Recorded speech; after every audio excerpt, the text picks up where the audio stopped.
It was the fall of 2017. I had just finished giving a presentation for a research class that I had to take for my major, and my professor loved it.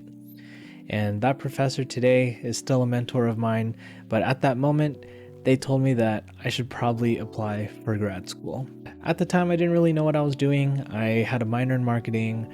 I had just come from a pre-pharmacy background a year prior to that moment, and I was still kind of wondering what I wanted to do after college.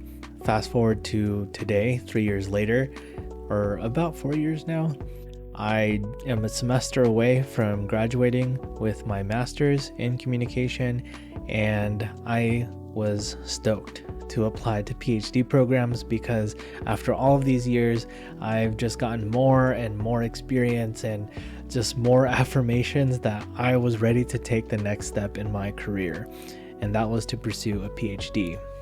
I spent countless nights working on my PhD applications. I wrapped up a writing sample that I had to do. I had to find letters of rec, and I had to tailor my personal statement to the schools that I was applying to. And as I was doing all of that work, I was so excited just imagining myself in the classroom of these schools. I have never left Las Vegas my entire life. I've spent all of my higher ed and my primary ed in Las Vegas, and this was my shot. This was my chance to really make it.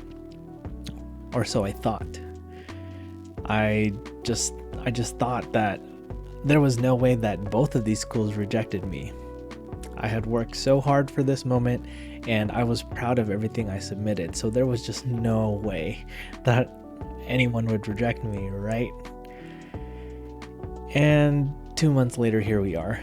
And as you can tell from the title of this video, I definitely got rejected from both schools. The first rejection came in around the end of January, and I kind of brushed it off because it was like I had another school that still, had yet to give me a decision, and that school is my dream school.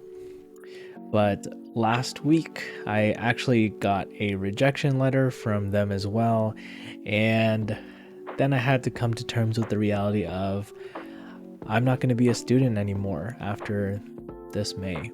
At first, I didn't really know how to feel. I kind of just sat with it for a bit, and only after a few days of just toying around with the idea of not being a student anymore, it was only then I started to get upset. It was only then I started to feel a little lost. I realized that a lot of my identity really hinged on the idea that I was a student. And I'm 24 years old, about to turn 25, and for about 2 decades of my life, I've been in the classroom. So now I kind of have to imagine what is a life outside of school and what's next.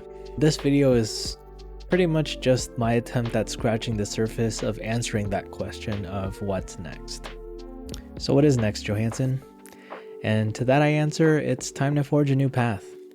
A path that's not so clear, but a path that's guided by me, my interest and my experience, and really culminating all of these things that have made me who I am today. And I spent so many years of my life just tunneling on this idea that I would be a professor one day, and I wasn't going to stop until I made it. But now I have to stop, pause, and reflect on who I am and what I want to do. And I'm excited to be on this path with you, the path that is just so obscure and so unknown. But here's to everyone else that is also on a path unknown. When confidence becomes doubt, and when clarity becomes obscurity, and when certainty becomes uncertainty, just know that there's a lot more to come. And I'm excited to be on this road with you all. Thanks everyone for tuning in for my first video. I'm just really excited to be able to go down this new path with you all. I've just done a lot of these creative projects in the past, but they've never really blossomed into fruition like I would hope that they would, because I always push them off to the side because of school. But in the face of academic rejection, I'm really looking forward to a new life where I can really acknowledge the more creative parts of me. And like I said earlier, one of the main goals that I've had with academia is just being able to share and distribute knowledge in a way that's accessible to a lot more people than what it is right now. So tune into future videos if you are interested in learning more about all of that. And I really hope that you can find some value in the videos that I'll share with you all through this channel.